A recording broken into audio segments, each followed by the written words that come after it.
August 6th and 9th of 1945, authorized by U.S. President Harry S. Truman, the world saw firsthand the destruction power of the atomic bombs.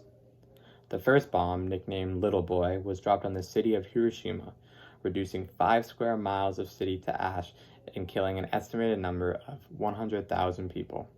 3 days later, on August 9th, the United States dropped the second atomic bomb, nicknamed Fat Man, on the city of Nagasaki, wiping out roughly 2.5 square miles of city and killing an estimated number of 70,000 citizens.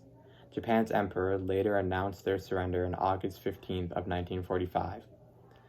These actions by the U.S., viewed as an alternative that can be argued as something that saved more life than a land invasion of Japan, sent shockwaves through the entire world.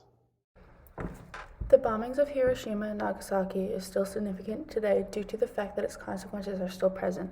Not only did the mass destruction take a very long time to recover from both financially and materialistically, the land was still dangerous to be on for years after the bombing due to the high amounts of radiation it was exposed to. Children from the population were affected the most severely. Pregnant mothers who were exposed to the radiation birthed babies with genetic mutations and deformations that were passed on to their children who are still alive today. Among the long-term effects suffered by the atomic bomb survivors, the most deadly was leukemia. An increase in leukemia appeared about 2 years after the attacks and peaked about 4 to 6 years later. Nearly 70 years after the bombings occurred, most of the generation that was alive during the attack has passed away. Now, much more attention has turned to the children born to the survivors due to the fact that they have many genetic malformations and a lot of birth defects. Regarding individuals who had been exposed to the radiation in utero, have shown that exposure led to increases in small head size and mental disability, as well as impairment in physical growth. The biggest impact on the world was the fact that the U.S. achieved their goals because it resulted in Japan's unconditional surrender. Most importantly, the bombings of Hiroshima and Nagasaki ushered in the age of nuclear weapons and showed that the U.S. is the most powerful nation in the world and not to be messed with.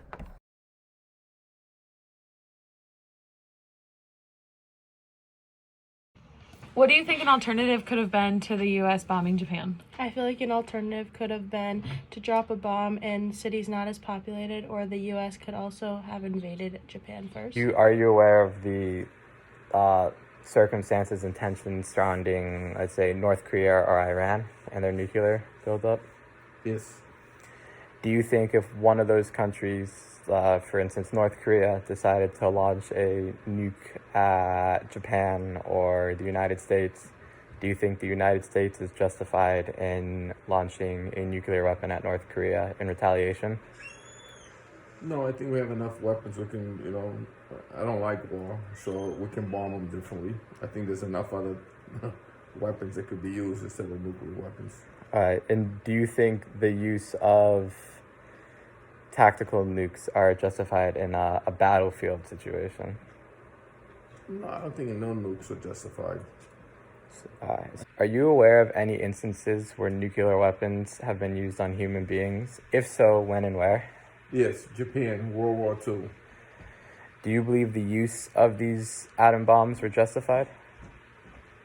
I think they were trying to end the war, but there were better solutions to use instead of the nuclear weapons. So you somewhat think they were necessary, but you think there is... I think diplomacy would have been better. So you think diplomacy would have been a better alternative? Yes.